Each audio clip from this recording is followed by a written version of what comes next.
नमस्कार, बहुत बहुत स्वागत है आपका और आपके साथ मैं हूं आर.एस. अवस्थी लेकर आज का मुद्दा। आज के मुद्दे में एक बार फिर हम बात करेंगे बिहार की राजनीति की, बिहार के चुनाव की और बिहार के भावी मुख्यमंत्री की। जी हाँ, बिहार चुनाव 2025 का बिगुल बज चुका है। सारी पार्टियां अपने अपने तरीके से वहां पर लोग वोटरों को अपने साथ जोड़ने में, वोटरों को लुभाने में लगी हुई है। लेकिन एक बार फिर जातिगत समीकरणों की ताश की गड्डी बिखर चुकी है। बिहार की राजनीति में जाति का महत्व ऐसा है कि इसे हटाकर चुनाव की कल्पना करना वैसा ही है जैसे बिना लड्डू के छठ पूजा। इस बार कोयरी, कुर्मी, राजपूत, ब्राह्मण, यादव और मुस्लिम सबको उनके उनके हेड काउंट के हिसाब से टिकट दिया जाएगा और जनता भी बटन जाति देखकर ही दबाएगी। मुद्दों को तो वैसे भी सारी पार्टियों ने छुट्टी पर भेज दिया है। किसी पार्टी के पास कोई असल मुद्दा नहीं है, जनता का मुद्दा नहीं है, जनता के दुख दर्द का मुद्दा नहीं है। बस सब के सब अपनी अपनी जातियों को साधने में लगे हुए हैं। आरजेडी ने पहले ही ऐलान कर दिया था कि सीएम फेस वही होगा जो पहले से तय था, मतलब तेजस्वी प्रसाद यादव। मतलब लालू जी की राजनीति सीधी वसीयत की तरह बेटे तक पहुंच गई। अब एनडीए के खेमे में भी ये सवाल है कि क्या अगर नीतीश बाबू का स्वास्थ्य बिगड़ गया या उनका मन बदल गया तो बीजेपी क्या करेगी। बीजेपी के चाणक्य और चंद्रगुप्त इस बार ऐसा पॉलिटिक्स खेल सकते हैं कि सीधे लालू की राजनीति को यादव से ही काट दें। मतलब साफ है, अगर लालू के यादव तो बीजेपी भी भगवान कृष्ण के वंशज किसी यादव को मुख्यमंत्री बनाकर अपनी गोटियां जमाने की तैयारी में लगी हुई है। अब एक नज़र बीजेपी के यादव चेहरों पर भी डाल लेते हैं जिनको बीजेपी मुख्यमंत्री बना सकती है या जिनके साथ ऐसा दांव बीजेपी खेल सकती है। हालांकि लिस्ट काफ़ी लंबी है, लेकिन कुछ खास चेहरों पर नज़र डालते हैं।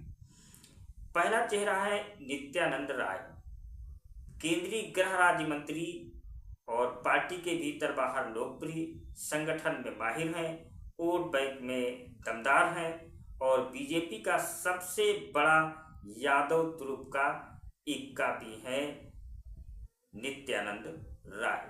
बीजेपी इन पर भी दांव लगा सकती है और इनको मुख्यमंत्री बना सकती है।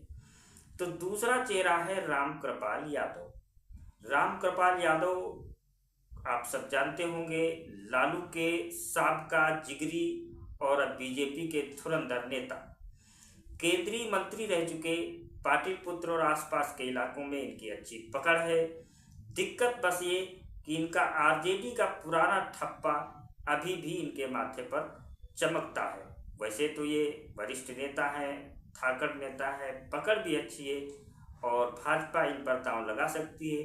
लेकिन इनकी दिक्कत बस यही है कि ये आरजेडी से आए हैं और इनके माथे पर अभी भी आरजेडी का ठप्पा लगा हुआ है। और तीसरा चेहरा हो सकते हैं नंद किशोर यादव, मौजूदा विधानसभा अध्यक्ष। जी हाँ, बिहार विधानसभा के अध्यक्ष नंद किशोर यादव साफ छवि वाले नेता हैं और विवादों से हमेशा दूर रहे। उम्र 71 साल, यह रास्ते में बड़ी दीवार बन सकती है। बिहार की राजनीति कहती है बुढ़ापा आए तो सत्ता से दूरी बनाए।